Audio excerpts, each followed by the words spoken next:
Council, Buyelwa Mafaya, has cancelled the council meeting where a no-confidence motion in Mayor Mongameli Bobani was due to be debated. SAPS has warned of a high-risk security issue and said it will not be safe to hold the meeting.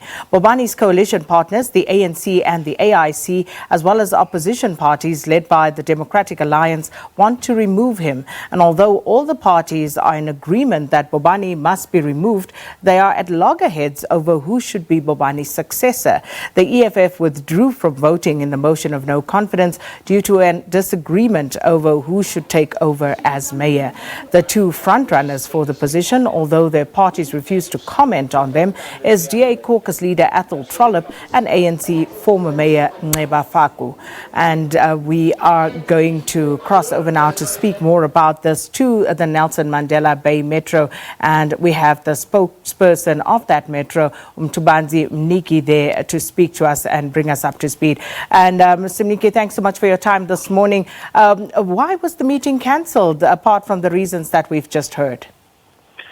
As we communicated through a short statement, the Speaker was advised by the South African Police Services, because every time we hold meetings, the council meetings, we take advice from them. They assess the situation, and then they give us a report, whether it's yellow, it's green, or it's red. At this time around, the Speaker was advised that due to the tensions around the meeting and some of the other elements, as you might have seen in the media prior, some press conferences and some statements, tensions were going to be there in the council meeting or around the council meeting. So they advised us that it will be too high risk, and it might people might be injured, and that's not what the Speaker wants also when council meetings convene. So she advised colleagues, councillors, and everyone that let's rather cancel it for now and see if we cannot get another date with much more preparation and organization security-wise. And whilst that makes perfect sense, because one would imagine that you would put the safety of the councillors first, what if that situation doesn't change or subside anytime soon? In actual fact, it's more of the safety of the people, the public themselves, than councillors.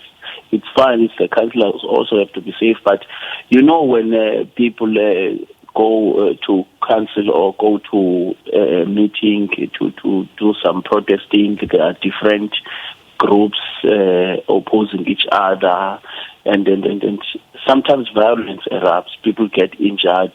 I think that's where the Speaker was worried at the main.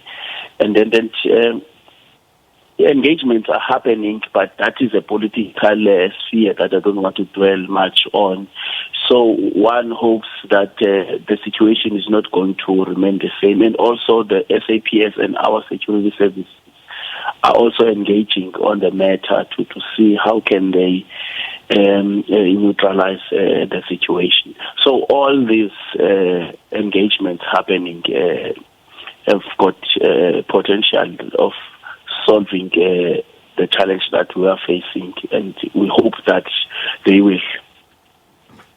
But it begs the question then, Mr. Mniki, when will the council then be sitting? When will this meeting be rescheduled for? Because given all the incidents or the concerns that you have cited, they need to be mitigated at some point because the meeting needs to go ahead. So when is that meeting likely to be rescheduled for?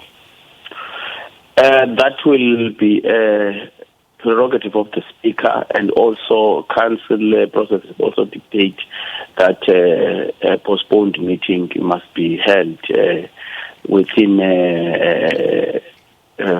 14 or 7 days, if I'm correct. So it will be a meeting that will be held quite shortly, not too long, but you can't take risk about people's lives because you are hell-bent on holding a meeting that you can postpone and hold it in 5 days. We know that the stake. There are items there in the council agenda that needs to be addressed, but people's lives come first.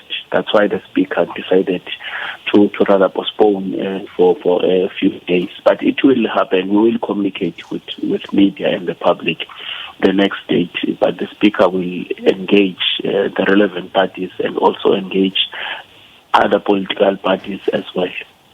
Well, thanks for your time this morning. And that was a spokesperson of the Nelson Mandela Bay Metro, Mr. Mthubanzi Mniki. Well, stay